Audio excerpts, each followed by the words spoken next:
But I think people do expect you to move on. Yeah, they're like, that happened 6 months ago. This 6 months thing. You know, they're like, you're still sad about that. Well, yeah, it's changed everything about me.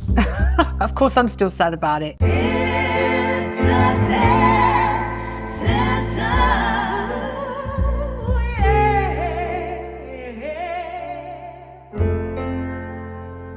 Hello and welcome to It's a Death Sentence. Hello. I'm Harry Smith. I'm Emma. Skip, should we do 6 foot under 6 months in? Yes, that's what I thought we were going to do. Okay, let's try that. Let's do that. So, really, we've been quite reflective about what grief looks like for most people, or for some people, certainly for us, 6 months in. So, I lost my dad in August, and you lost your dear brother the following week. Couldn't fucking write it, could you? And we're 6 months later. We're over 6 months later, aren't we? No, we're nearly 6 months. 6 months. Yeah. And time in grief for me really warps. I don't know about you. I find it really hard to know whether it was recent or was it a long time ago, and each day it feels different. Oh, absolutely, absolutely. So all I've done, Casmatraz, is a list of questions I was kind of thinking about, and I just thought we could go for this in today's episode and just see where we're at. Rather than it be super rehearsed in any way, just thought we'd go for it. Yeah. So what does it look like and what does it feel like? So for me, I have started to dream about my dad. And it's really weird because I didn't when he died. It didn't come, like, again, the way things are depicted in films or books or anything like that. You get this, I had these vivid dreams about them, and that it certainly didn't happen like that for me. But in the last couple of weeks, I've dreamt really poignant things. So the one dream I had, and I'm very cautious not to go on about dreams because they can be boring for people to listen to if it's got no context, but he was essentially a younger man and he was well, and he was with my mum. But my mum wasn't the focus in the dream. For our listeners, I've lost both parents, my mum 10 years ago, my dad recently. And he had his back to me and I said, please don't leave me. So you recognised that it was your dad? You knew it was him? It was him, 100%. And I was sad because I woke up and I thought, oh my God, it's so obvious. It's so, there's no level to my complexity here at all. It's just, please don't leave me. And it's when he's well. He's not old, he's not without his memory and his faculties, he's well, but in my dream his back is turned to me. So I don't know what a psychologist or a counsellor would have to say about that, other than you'd rather your dad didn't leave. But for me, what was interesting is he's fit and well. So it almost, I guess, like if you were ever to explore your own dreams, I always think, how does it make you feel? And how it made me feel is, it's that version that I want. Yeah, not the version that you just lost. Yeah, and that's the difference. It's almost like that was a really long goodbye, wasn't it? They do call it the long goodbye, don't they? So it's like you've lost him in stages throughout your life, and then obviously losing him physically. Yeah. But you lost who he was as a young man a long time ago. And in increments, in tiny little sections. And sometimes you hardly notice. When he lived in this house, he'd just start to do weird things and you'd hardly notice, and then you are losing. So anybody that's lost somebody to dementia, Alzheimer's, they'll know that it's in little bits. And for some people, I'm told it can nosedive really quickly, and he didn't really go like that. It was far more gradual, and then it'd plateau, and then it'd dip, and then plateau again. So I started to dream about him. So I dreamt that, and then my other dream was really weird, that I couldn't. He was alive again in this dream, but I couldn't get everybody to come to his funeral. No, it was his wake. And it was really pissing. But he was alive? Yeah, it was really pissing me off. I think it was something to do... It's far more vague, this was, but I couldn't get everybody into the room or something like that. But what I've noticed is I woke up... So the dream, like a dream that probably wakes you up, and I wasn't particularly upset. But the following night, I revisited it in my mind, and it made me do ugly crying. Oh. Should we talk about ugly crying? I'm an ugly crier. I am an ugly crier. Yeah, there's... It's that proper gut-wrenching. Yeah, and it is guttural. It's like inside your body.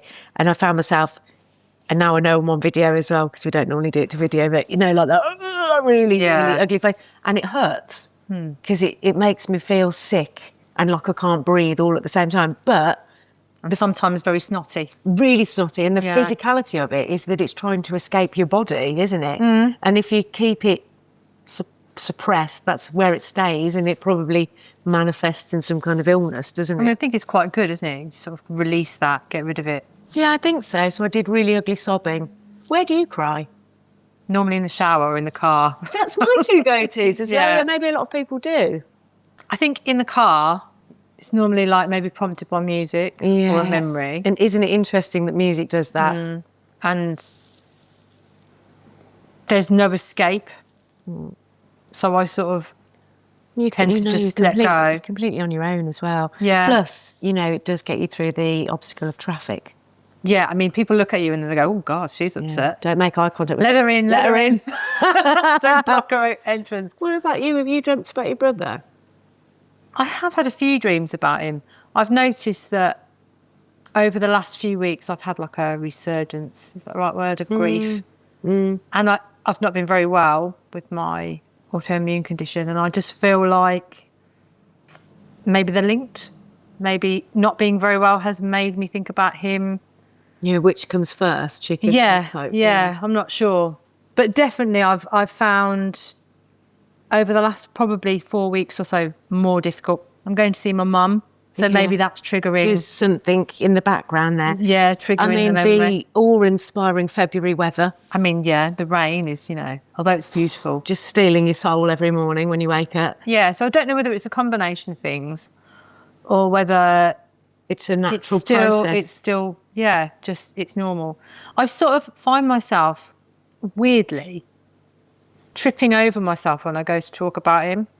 As in, like, Interesting. sometimes I don't know whether to talk about him in present Ooh, context. Yeah, okay. So, like, randomly we're having a conversation at work and somebody said, oh, I've got a brother. Have you got any brothers or sisters? And I was like, I was conflicted at what to say, like. Yeah.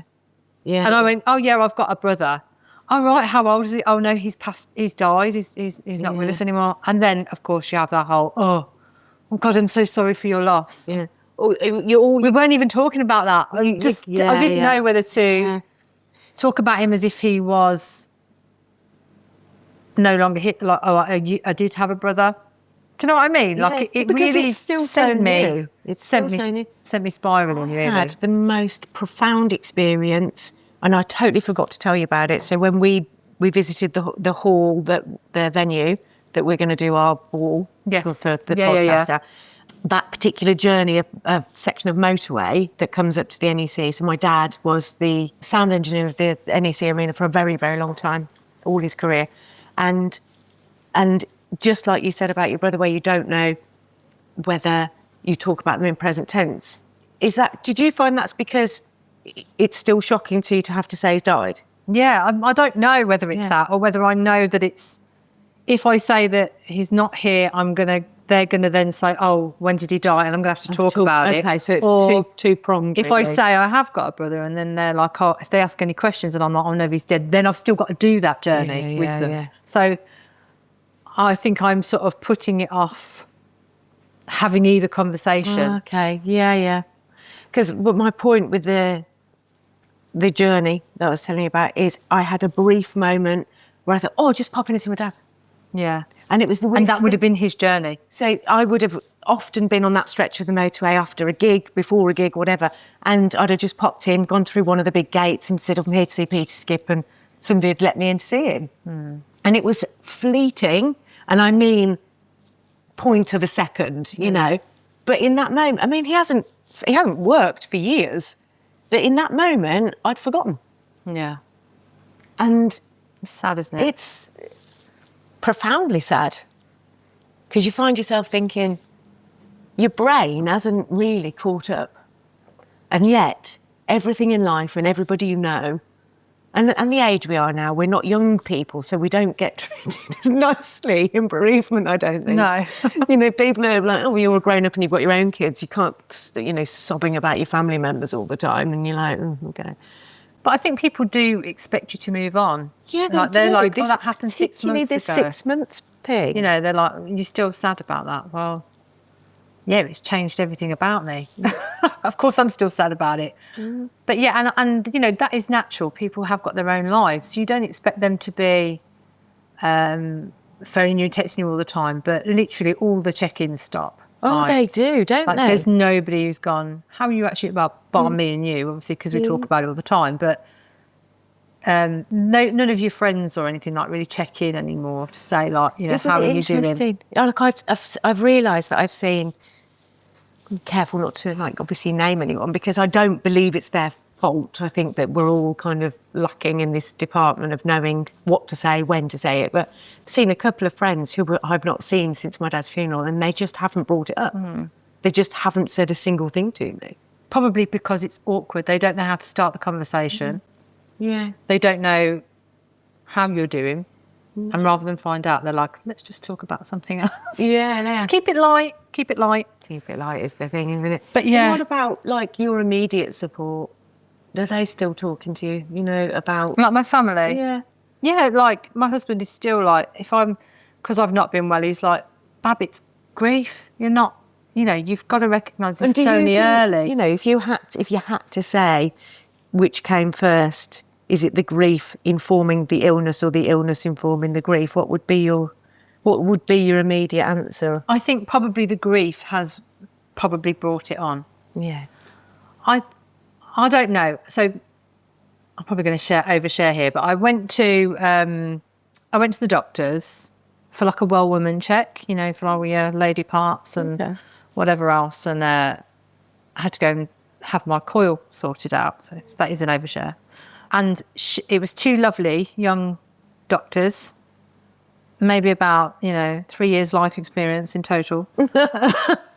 And they sat me down. I felt very old.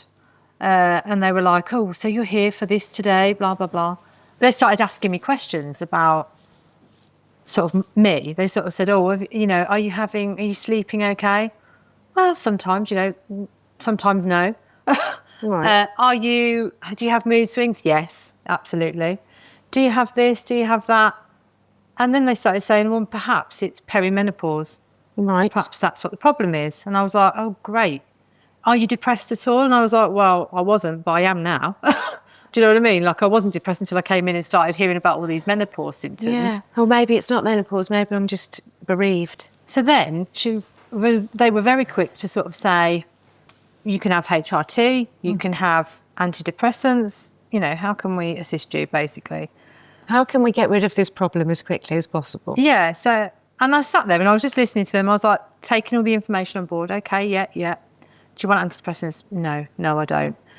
And then I did say to them, I am fully aware that I lost my brother like 4 or 5 months ago. And that, you know, these symptoms that you're saying are perimenopausal or menopausal could also be associated with grief. And they were like, we're so sorry you're having a terrible time. And I was like, well, actually, I'm not having a terrible time. And I don't need to feel sorry for me. It's not me who's dead. Yeah.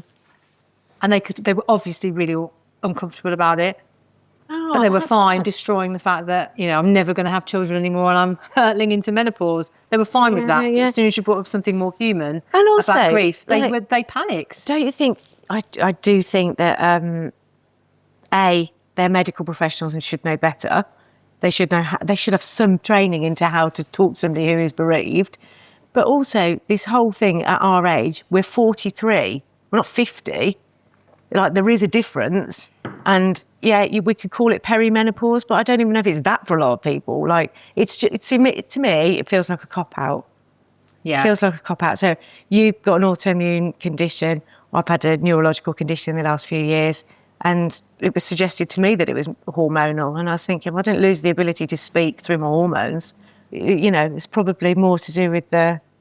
I just felt like they were for the Well Women clinics. They're very focused on one thing. Yeah, and actually, life is not one thing. Yeah. It's a multiple thing. Like, lots of different things in life can affect how you feel, your health.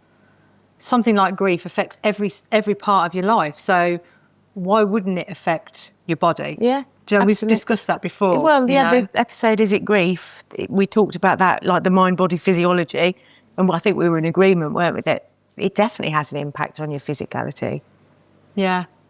So that sort of And then it made me think, actually, maybe I am having a resurgence of this, the strong feeling, because it's no longer that whole traumatic grief, is it? You know, when it first happens, it's very and it's raw. intense. Yeah. And it's also present. You have to deal with the practicalities of it, don't you? You have to arrange a funeral. You have to know what's going to happen. You have to be present for it.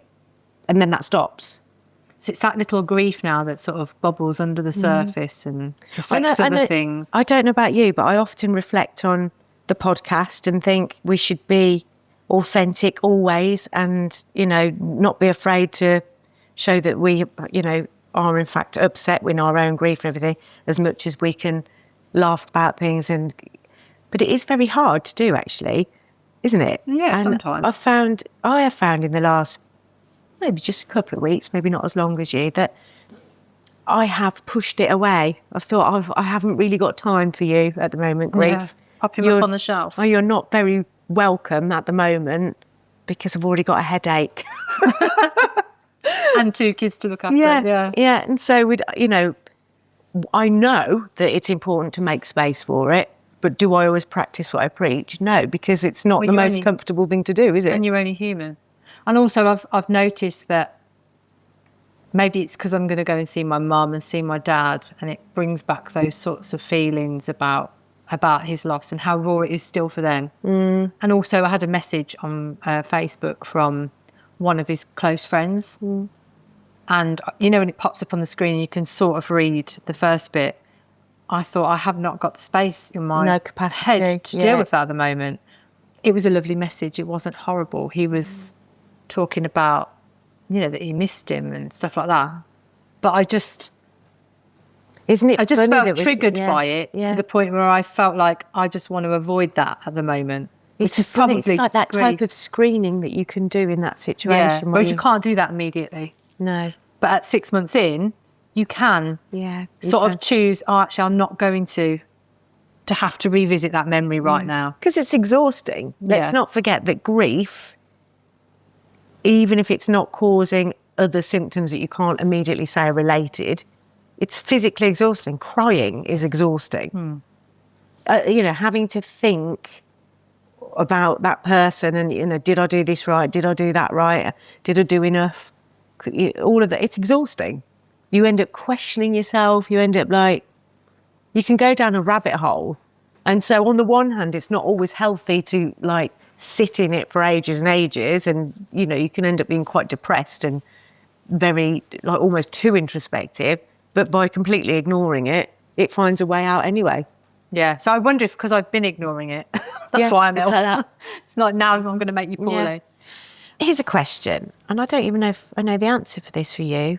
Have you ever had counselling? Bereavement or not? I have had counselling when I was younger, but not bereavement related. No, I've not had any. Would you consider having it around your brother? I would consider it. Yeah. I'm not opposed to it. I feel like I'm a bit scared that it might unlock horrendous trauma from my job and all sorts. Do you know what I mean? So, I mean... Do you feel traumatised by your job? No, I don't. I don't think so at the moment. It's interesting you said it, though. You remember that lady we interviewed? Lucy. What was her name?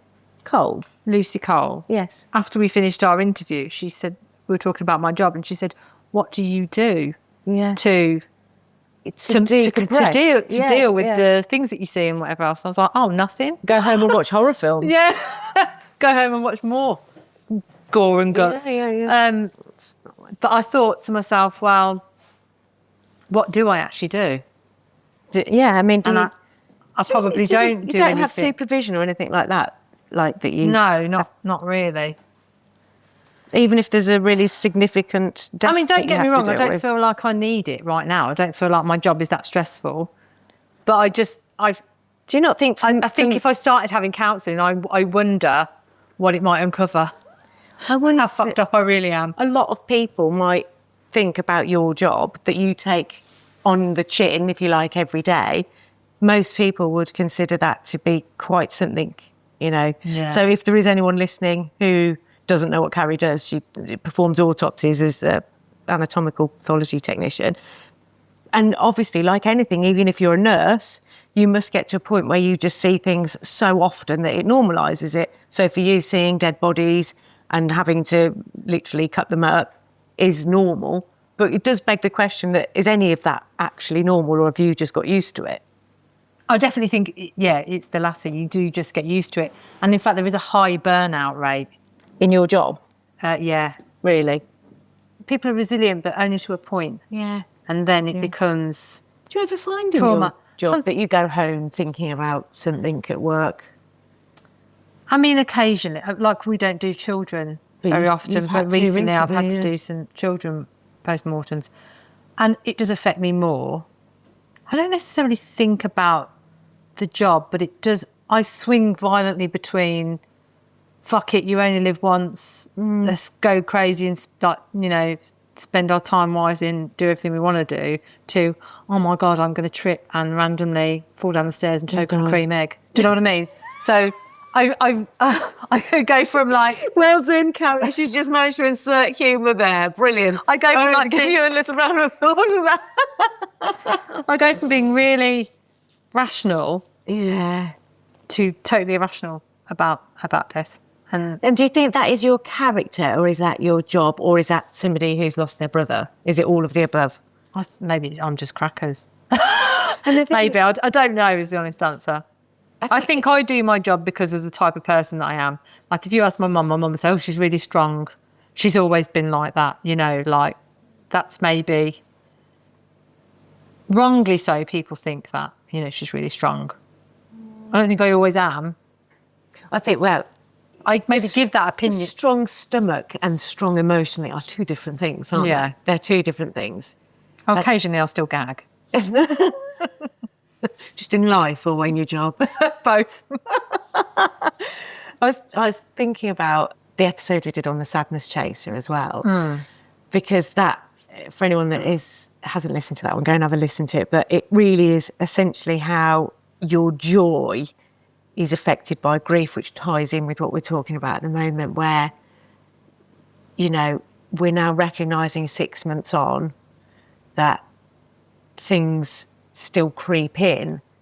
I wonder how much of that is like that sadness chaser. Do you find that, so the grief that you're re-experiencing, if you like, I mean, this doesn't seem like the right word, does it? But that you're currently experiencing, is it stopping you feeling joyful? Or is it just appearing at random points? Like for me in my dreams, where is it appearing in your life at the moment? Yeah, I don't think it's stopping me being joyful because, I love a laugh and that's like, the thing that gets me through. I think it's just popping up every now and then. And even in places where it wouldn't have necessarily done for me before, like at work. Yeah. So, for instance, I did a post-mortem when we checked the ID and the date of birth was my brother's date of birth. And... for a few minutes, it sort of made me go, and made me feel really sad and almost choke up a little bit. Yeah. And then I cracked on and did my job. I sort of went, oh, no, not time for you right now. Bury that feeling quite quickly. And then I was able to carry on and got on with it and didn't cry in front of anybody. But there, listen to the wording, I was able to. Yeah. It wouldn't have been your natural human response was the response you had, which was, oh my God. It just triggered. It just... Yeah. And why wouldn't it? Like, that's very, very personal. But in that environment, you've got to... You can't be carrying the sister who's lost a brother. You've got to be carrying the ATP, carrying out a post-mortem, haven't you? Yeah. So that's about, like, not being able to experience grief, if we're talking about it being 6 months on, because you've gone back to work. You go back to work very quickly, but... you're back in life, and actually when it does creep up and hit you, you're usually not in a position you can deal with it unless you're going to be the person that does break down, and why not? But a lot of us can't do that or are unwilling to do that. Yeah. It's funny, isn't it? Yeah. Is there anything that you have found yourself doing in the last 6 months that has been like so if you haven't done counselling and we've carried on doing the podcast, but I've been like making notes about things that I've done in the last 6 months that I think are not related to grief, but on reflection probably are. So you know that I've gone mad at having a massive clear out of my house. Yes. So I read a fascinating book about feng shui and then proceeded to throw away half my house's contents, which was really overdue. But the whole philosophy with the book was, do the items that you are keeping, are you keeping them because they belong to somebody? For me, they belong to my mum, they belong to my dad, or they were my old drummers or whatever. Am I keeping them for that reason? And actually, if you go along with the philosophy of things hold energy, then that energy, that sadness is in my home all of the time. So I went absolutely mad and did this, and it was really brilliant. It was a really cathartic experience, but I haven't done the loft because in the loft there are boxes of things that belong to my mum and dad in the last house they lived in before the one she died in. So they've not been opened for 20 years. Yeah, I would just take them and throw them out as they are. Would you? Yeah, no, I wouldn't even open them. Davina said, a friend of mine said exactly the same thing. She said, you haven't needed anything. You haven't needed it, but I wonder whether it's got things from my childhood or stuff like that. But they I don't think my mum, she was not that precious. My dad couldn't throw anything away, and she threw everything away. So I don't know. Sounds like me and my husband. Is there anything you've done that's like that you're aware of in the last 6 months? I've definitely done a lot more self-reflection.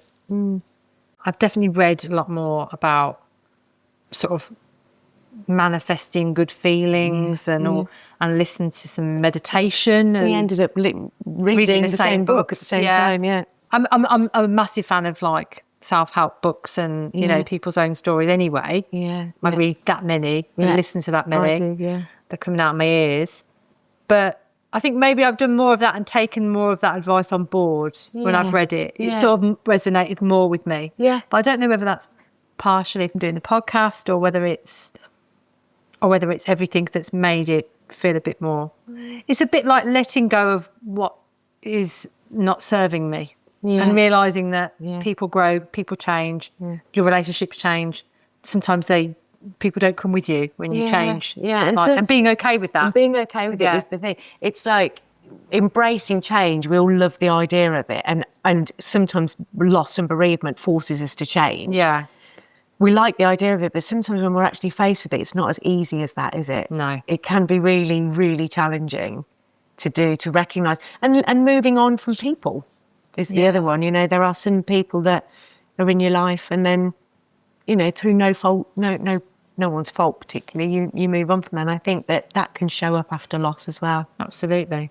I mean, I still have a size 12 or 10 dress on a hanger with a label in it, thinking, oh, I won't throw that away because one day I'll be back there, but I'm not going to be. But I still keep it.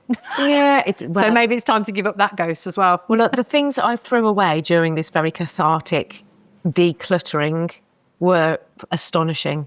I must have done 6 trips to the tip. Wow. And some of the items, so the book was brilliant. It said to, you know, if it was a gift, for example, so there are things that were knocking about my house that my mum had given to me or my dad had given to me or whatever, and I didn't like them. Yeah. I don't like how they look. I don't particularly like how they made me feel. And it was saying it's okay to get rid of them. Yeah. What was the book called? Oh, I'll grab it. It's on my phone, on my Audible. It's really online, actually. Did I send it to you? Yeah, it's ever so good. I started listening to it as well. Yeah, really, really worth listening to. In fact, I get a lot of my reading material off Francesca Amber's reading list. Yes, because she does a reading club, doesn't she? Yeah, so I've read all the ones that she's doing at the minute.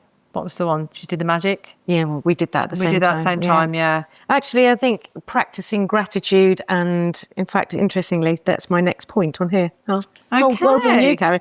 So Carrie and I often find ourselves having listened to the same podcast or having listened to the same audiobook, which is, you know... Weird. It is weird, no matter what. I've just listened to an audiobook called The Signs as well, which is looking out for signs in your life that are a bit more otherworldly, and that was very interesting too. And we just said, haven't we, we've listened to The Secret, so we're both into the law of attraction. The Slight Edge, my favourite. Yeah, that was really good. That's my favourite book. Yeah. So for me, I've had a massive declutter and been listening to some books, and for you, you've been listening to more books, but probably taking on those messages a bit more so than you would have done before, do you think? Yeah, definitely. I think I'm trying to be a bit kind with myself How's that because I going? am a workaholic. Yeah. Not beating myself up as much about not going running and all that business, but you know, I'm getting there. Was it Good Vibes, Good Life? No. No, that's one I've read recently by Vex King. That was very good. Oh, we're doing some book shout outs. Yeah. Another book shout out. Do you know the other thing that I've done in the last, it's actually 6 weeks, is I've given up alcohol. Yes, I know. Well smoking. done. Now, thank you, but I can't claim a active thing in it really because it just happened. But I know, again, I'm sad for you. on reflection. Well, I'll tell you why it's sad in a minute, but on reflection, I wonder whether that's been part of my clearing out the clutter, you know. And I am trying to like look at it through a different lens most of the time. Yeah. And I think I was very not an alcoholic by any stretch, but I was definitely, I had such strong associations. So a lifetime in music, the two go hand in hand. Yeah, It's of everywhere. course. And then obviously just our culture as well. And when you lose somebody, you tend to drink more. So I definitely was drinking too much. But the saddest thing about this, Carrie, is I still get headaches that feel like hangovers, but I haven't had any of the fucking fun That goes with it. So what's that about? So should I just start drinking? I this? just think drink the red wine. That's what I would do. Solid advice from Carrie. Yeah, it's got antioxidants in it. You know, that's got to be some good. So I've got a couple of other reflections here, which one is for me and one is for you. So I did a post actually on social media that did quite well, where there was a photograph. So my sister's had a baby recently, which has been lovely, but very odd. So we've lost our dad while she was pregnant, and that in itself is an odd combination of things to happen. It's got this profound joy with profound sadness at the same time. And you know, it's this to and fro with it all the time. But after seeing that photograph of us taken all together, there's myself, my sister, her partner, and my children, and the new baby. And I realised that I'm the oldest member of the family, and I'm 43, and that was a real shocker. That feeling, like Especially, I mean, I don't know. deep down in my gut, I felt it. It made me feel sick. Yeah, and I don't know about you, but I mean, I'm 44 next week, and I still feel like I'm in my 20s. Oh my God! So to realise that you I'm actually are absolutely the... disgusted by my age at times. I am, and I'm not. Actually, I'm more accepting of it now than I have been. I don't care. I care less, which is really liberating. But how often do you think? It's quite hard to quantify. But how often do you think you think about your brother? I probably think about him most days. Yeah. In some respect, in one way or another. Yeah. What about you? Oh yeah, every day. I found myself crying this morning just before you got here. Not about my dad, but about my mum. I found some premium bonds in her name, and I wrote to them and said, "What do I do?" Found these premium bonds, and they said, "Oh, we need to have express consent from your dad." Who's also dead. So I wrote back, also dead. And then they were like, oh, okay, well, you need to fill out this bereavement form, which, oh my God, it was so long. And then I had to find both of my dead parents' death certificates this morning to fill out some details. I needed to find her national insurance number. She'd been dead for 10 years. And I had to go through all the details of her cause of death. And it was brings it back. harrowing. Absolutely. I'd just done my makeup, knowing that we're going to do this video that neither of us are that keen on doing. And it was just immediate. And I just thought, oh, because it doesn't just go away, does it? No. It really doesn't. So, yeah. And then one of my last notes is that we have talked about this already, but when you forget they're dead, that's... And that's sometimes in a dream as well. If you have a dream and they're alive in your dream and then you wake up and for a minute you think they're still... Yeah. And then I've tried to do a bit of a, what can we take away from this episode? So what can we do to ensure our own well-being? I know we've talked about counselling earlier. And aside from getting together with a friend and doing a podcast on death, what else? Which is obviously the best way. It is the best way, but don't do it. It won't be as good as ours. Plus we can't stand the competition.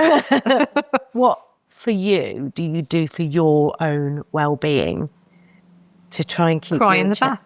Cry in the bath. Cry in the shower. Cry Cry in in the the shower. bath. Cry in the car. Just cry in different places around the house. What do I do now? Well, read books. Try and read. Try and do something. I'm trying to be less on my phone and more present in the moment. Easier said than done again, Absolutely. isn't it? And being physical. Oh my God, the sky's blue. Look over there. Wow. All right. That's a beautiful thing. We're on day 11. Appreciating the beauty in what is. Yeah, in the that's a simple prime things. example. Yeah. Being more present with my children. It's, again, a cliche, but actually I've done it and I've managed to do it and it's really nice. Gratitude. Yeah, every day, gratitude practice. So, you know, all that stuff that people go, oh, whatever. Trying to do all that. Yeah. But yeah, I'm getting there. I'm trying to be patient with myself. It's not a sprint, it's a marathon, you know, just trying to get there one step at a time. Well, we've been lucky enough, haven't we, to interview some great therapists who you can contact directly or we can put you in touch with them. So people like my sister is a bereavement counsellor. We had lovely Sophie Kirkwood from Winston's Wish. Yeah. So if you know a young person that's lost somebody who still needs some support, who else do we The know? New Normal. The New Normal. They do like a complicated grief online group. forums and groups. Yeah. Lucy Cole is a grief coach. Yeah. So many lovely people. Yeah, who understand. Yeah, some of them are one-to-one services. Some are, you know, that might not be for you. You might want online. There might be online groups as well. And it's really, my sister once said to me about finding the right counsellor as well. She said, you know, all the counsellors have essentially got similar qualifications. They're all completely okay at doing their job. Some will be better than others, but more often than not, you need to make a human connection with that person. So if you are looking for counsellors, they've got to be right for you. You know, she always said, don't be afraid to try a few out. And I thought, what great advice, really. But yeah, if you can listen to some of the previous interviews we've done with various coaches, counsellors, etc., and see if those things appeal to you. Yeah, and I think that's probably a good place to finish, my dear. And as always, we're dying to talk to you. Thank you, dear listeners, for tuning into It's a Death Sentence. Please keep listening to our weekly episodes. And if you like our show, please like, share and subscribe. We are dying to talk to you. It's a death